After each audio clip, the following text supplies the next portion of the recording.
নমস্কার বন্ধুরা, কিভাবে রুই মাছের ঝোল কচু দিয়ে রান্না করতে হয়।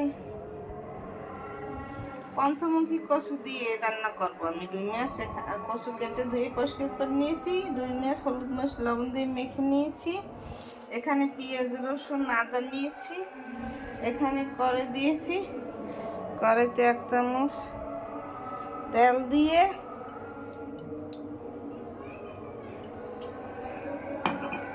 মাছটা ভেজে নেব।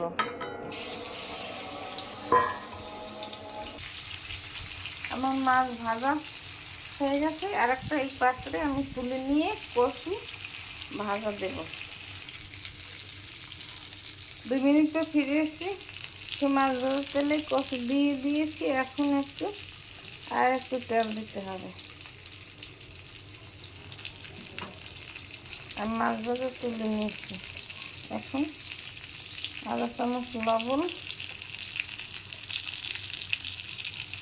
1/2 চামচ হলুদের গুঁড়ি দিয়ে এইটাকে ভাজতে হবে অল্প একটু সময়।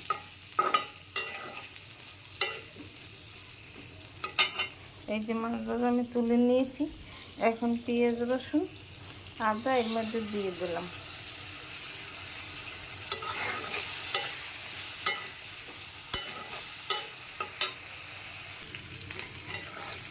কচুর সাথে মশলা আমার ভুনা তৈরি হয়ে গেছে। এখন মাছ দিয়ে দেব। মাছ দিয়ে পরিমাণ মতো জল দিয়ে দেব।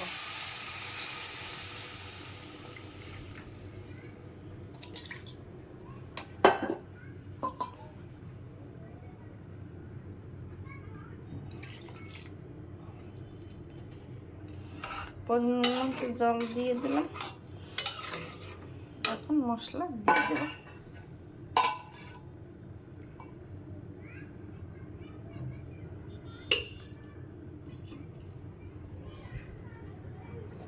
লবণ দিয়ে দিয়েছি, লবণ আর দিতে হবে না। এখন হলুদের গুঁড়ি 1/2 চামচ, কাঁচামরিচ ভেঙে দিয়ে দিয়েছি, দেখানো হয় না সেটা। মরিচ 1 চামচের একটু বেশি দিতে হবে।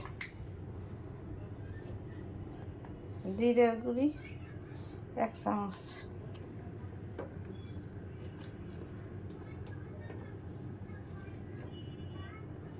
ধনের গুঁড়ি 1 চামচ,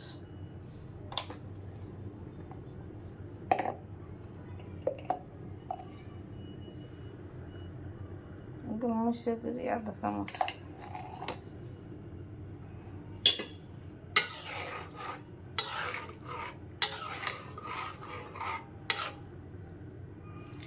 ঢাকনা দিয়ে ঢেকে দেব।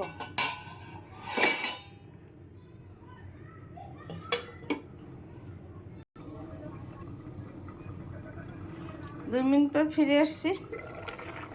ঢাকনা তুলে দিলাম। আমার কচু দিয়ে রুই মাছের ঝোল রান্না হয়ে গেছে। পঞ্চমুখী কচু দিয়ে রুই মাছের ঝোল তৈরি হয়ে গেছে। এইভাবে আপনারা তৈরি করে খেয়ে দেখবেন, খেতে অনেক সুস্বাদু লাগবে। দেখুন, দেখতে কত সুন্দর হয়েছে, খেতে খুব দুর্দান্ত লাগবে। এতটুকুই ঝোল রাখবো আমি,